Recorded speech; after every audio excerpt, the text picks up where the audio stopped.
नमस्कार दोस्तों, मैं विधवा हूँ। एक दिन बारिश में हमें कोरियर वाला मेरे घर में ही पूरा दिन मेरी जोताई किया। जिसे पति की मौत के बाद मैं अकेले घर पर रहती थी।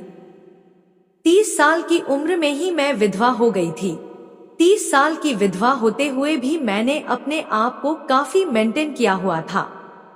एक दिन सुबह उठकर मैं रसोई घर में चाय बना ही रही थी कि हल्की बारिश होने लगी। मैंने चाय के साथ साथ गर्मागर्म पकोड़े भी तल दिए। इसके बाद तौलिया और नहाने के बाद पहनने वाले अंदरूनी कपड़े बाथरूम में रख दिए। चाय बनाने के बाद मैंने खिड़की बंद कर दी और टीवी की आवाज तेज कर दी। मैं डांस करने लगी और मस्ती में खुद को दीवार पर लगे बड़े आईने में देखने लगी। मैंने काले रंग की नाइटी पहनी हुई थी। मैं मस्ती में डांस कर रही थी कि तभी दरवाजे की बेल बजी। मैंने टीवी की आवाज कम कर दी और एक दुपट्टा सिर पर रख लिया। मैंने दरवाजा खोला। बाहर कुरियर वाला खड़ा था। 21 साल का जवान लड़का। वह कहने लगा, कुरियर है, सीमा के नाम से। मुझको याद आया कि मैंने ऑनलाइन शॉपिंग साइट से अपने लिए एक सूट बुक किया था। मैं बोली, मेरा ही नाम सीमा है। लड़के ने साइन करने के लिए मुझे पेन दिया। पेन देते समय उसके हाथ मेरी उंगलियों को छू गए थे। मैंने एक नजर उसकी ओर देखा और दस्तखत कर दिए। मैंने 1400 रुपये दिए तो लड़के ने 300 रुपये वापस कर दिए और बोला, 300 डिस्काउंट चल रहा है। मैंने उस लड़के को ध्यान से देखा जिसने आज के बेईमानी के जमाने में भी ईमानदारी से सच कहा और 300 वापस कर दिए। थोड़ी देर बाद वह लड़का बोला, थोड़ा पानी मिलेगा। मैंने पूरा दरवाजा खोला और बोली, तुम तो काफी भीग भी गए हो, अंदर आ जाओ।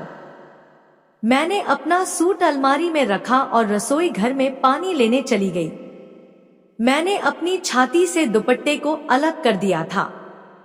कुछ देर बाद मैंने लड़के को पानी दिया। पानी देते समय जैसे ही मैं थोड़ा झुकी, लड़के की नजर मेरे उभार पर जा टकराई। उसकी आंखें बड़ी बड़ी हो गई। पानी पीते पीते वह लड़का नजर बचाकर मेरे उभार को देख रहा था कि अचानक उसने छींक दिया। मैं बोली, तुम्हें तो सर्दी लग गई है।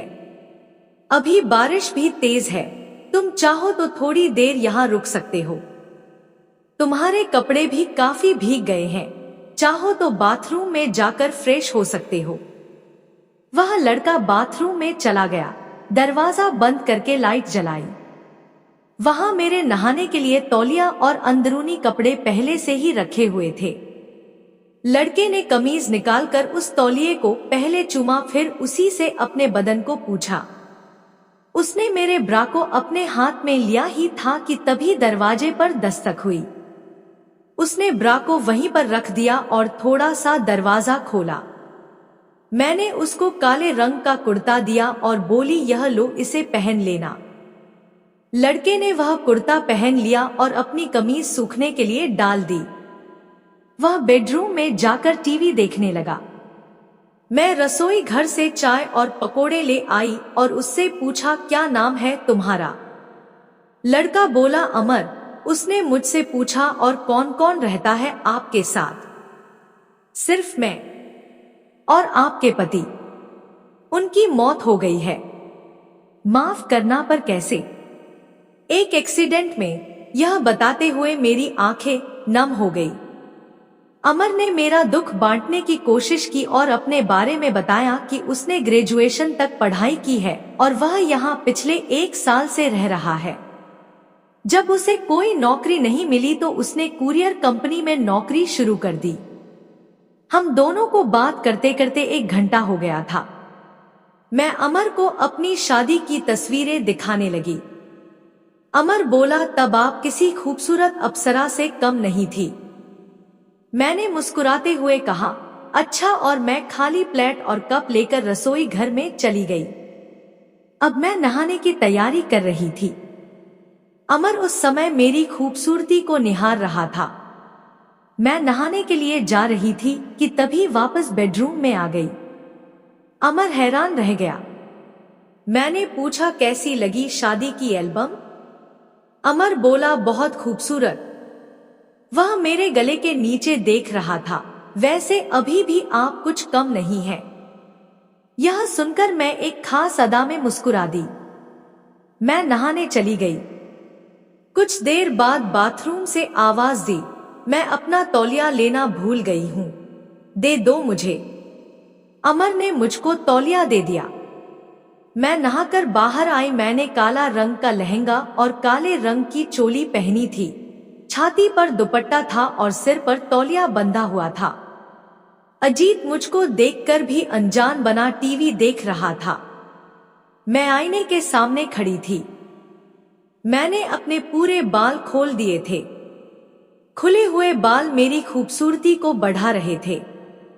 अजीत के मन में आया कि वह चुपके से उठकर मेरी कमर पकड़कर उसे पूरी तरह दबा दे। तभी मैंने अमर की तरफ देखा। इससे अजीत घबरा गया और अपनी चोर नजरों को टीवी पर लगा दिया। कुछ देर बाद मैं अमर के पास आकर बैठ गई और उससे बात करने लगी। बीच बीच में अमर का हाथ मेरे हाथ को छू भी जाता था, पर मैंने बुरा नहीं माना। इससे अमर की हिम्मत बढ़ गई। अब वह जानबूझकर मेरे हाथ को छूने लगा।